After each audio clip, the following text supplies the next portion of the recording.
के पास पेपर की तरफ चलते हैं, वही हमारा पैटर्न, हम रिवर्स ऑर्डर में आते हैं।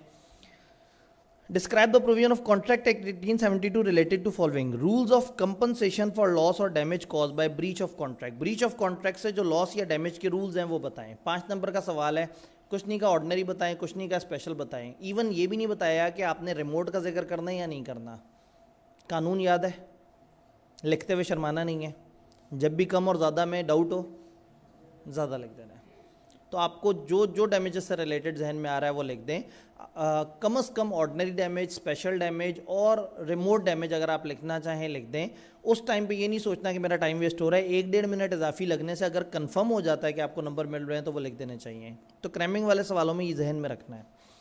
What do you understand by ordinary damage and special damage? Briefly describe the rules relating to award of each of above type of damages under Contract Act. Ordinary और special damage और ये कब award होंगे, 4 number के लिए पूछ लिया, दोनों की डेफिनेशन दे दी। और ऑर्डिनरी हमेशा अवार्ड होंगे और स्पेशल कब अवार्ड होंगे भला, जब पहले से पता होगा।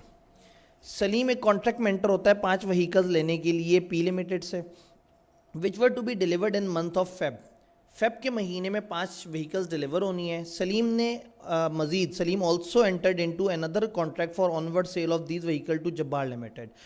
सलीम ने इसको कहा कि तुमने मुझे फरवरी के महीने में जो है वो डिलीवर करनी है व्हीकल्स, और फिर जब व्हीकल मिल जाएंगी तो इसने आगे किसी और के साथ भी तय किया हुआ है कि वो जब्बार लिमिटेड को वो वाली व्हीकल्स बेच देगा। However, PL refused to deliver the vehicle as contracted. जिस दिन उसको मिलनी थी व्हीकल्स उस दिन उसे नहीं मिली। Salim had to buy the vehicles from another supplier at extra cost of 2 million. उस दिन मार्केट में उसको किसी और बंदे से 2 मिलियन इजाफी पे वो गाड़ियां खरीदनी पड़ गई। ऑर्डिनरी डैमेज समझ आ रहा है? उस दिन उसने गाड़ियां नहीं दी, मार्केट में किसी और से लेनी पड़ी। उसने कितने की दी? 2 मिलियन इजाफी पे दी। अच्छा, Salim also had to pay compensation of 0.6 million to Jabbar limited. ये जब्बार लिमिटेड कौन था भला? JL, जिसको बाद में आगे डिलीवर करनी थी। तो हुआ ये कि टाइम पे डिलीवर नहीं हुई तो आपको गाड़ी मार्केट से महंगी मिली, 2 मिलियन ऑर्डिनरी डैमेज हो गया। और जो गाड़ियां मिलने के बाद आपने जब्बार लिमिटेड को देनी थी उसने जो आपको पेनल्टी चार्ज कर दी 0.6 मिलियन, कौन सी मिलेगी कौन सी नहीं मिलेगी? 2 मिलियन फॉर श्योर मिलेगी। 0.6 मिलियन के बारे में शायर क्या कहता है? At the time of formation अगर बताया होगा तो मिलेगा, वरना नहीं। वो कह रहे हैं जी एनालाइज द अबव सिचुएशन, ऊपर वाली सिचुएशन को एनालाइज करो। तो आप कहें यहाँ 2 तरह के सिनेरियो हैं, एक ऑर्डिनरी डैमेज और एक स्पेशल डैमेज है। और कमेंट करें कि क्या सलीम को कोई कंपनसेशन मिलेगी PL से?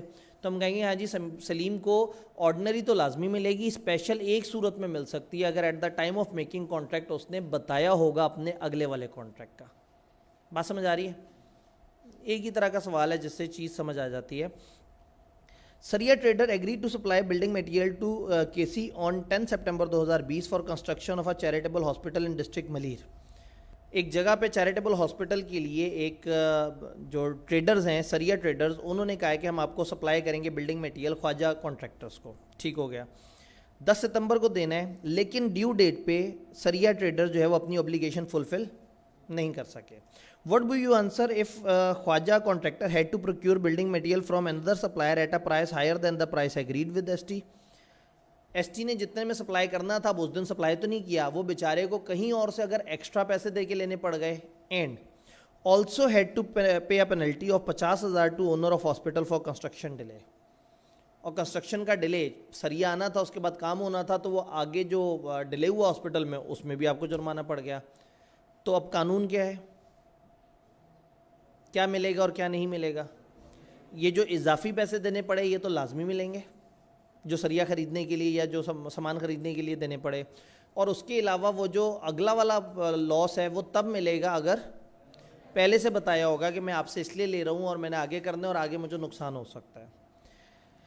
देन 19 जनवरी 2022 को PF agree to supply 500 kg of strawberries to NIL on 15 Feb. 19 जनवरी को कॉन्ट्रैक्ट होता है कि हम 15 फरवरी को आपको सप्लाई करेंगे 500 kg strawberries at a discounted price to be pay in advance. हमें एडवांस में पैसे दे दो, हम आपको स्ट्रॉबेरीज दे देंगे। NIL ने एग्री कर लिया और अमाउंट एडवांस डिपॉजिट करा दिया 20 जनवरी को ही। बहुत अच्छे लोग हैं। NIL had a plan to introduce strawberry flavoured milk in March 2022। उनका प्लान ये था कि स्ट्रॉबेरी जब आ जाएगी तो स्ट्रॉबेरी फ्लेवर का मिल्क जो है वो मार्केट में इंट्रोड्यूस कराएंगे मार्च में।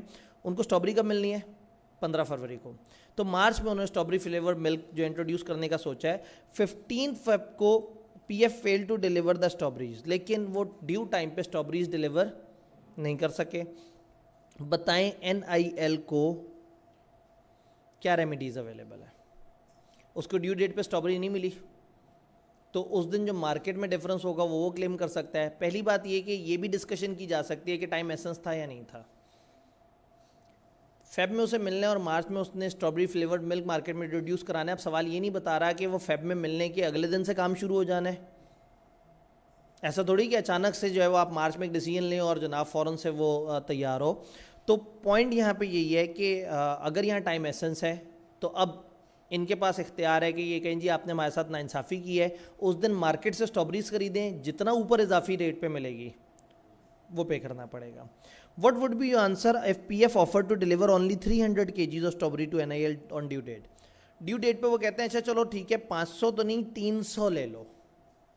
आपको याद है एग्री पार्टी लॉस को कम करने की कोशिश करती है, तो ऐसे में उसको 300 ले लेने चाहिए और 200 का लॉस कंपनसेशन मांग लेनी चाहिए और मार्केट में देख लें कि वो किस तरह से है। इसमें एक और पॉइंट भी है जो चैप्टर 6 से रिलेट करता है, ऑफर ऑफ परफॉर्मेंस। कि अगर एक बंदा आपको कह रहा है कि जी मैं आपको कुछ चीज़ें सिलेक्टेड दूंगा और कुछ नहीं दूंगा तो ये एक अच्छी ऑफर नहीं होती। तो बहरहाल ये कई जगह से आंसर हो सकता है। इस चैप्टर में रहते हुए इसको हम ज़्यादा बेहतर आंसर कर सकते हैं कि हम कहते हैं कि जी आप 300 kg ले लें। हम क्या कहते हैं, at the time of breach देखो आपके पास क्या क्या ऑप्शन अवेलेबल है। तो एक ऑप्शन ये अवेलेबल है कि भाई 300 तो मिल रहा है, वो तो पकड़ो ना सबसे पहले। 200 की बहस है, 200 मार्केट से जाके खरीदो और 200 के ऊपर जितना जुर्माना बनता है वो दे दिया जाए। अब जिद नहीं है कि नहीं भाई अब तो तुम्हें 500 kg का ही मैं जुर्माना चार्ज करूंगा। बात समझ आई?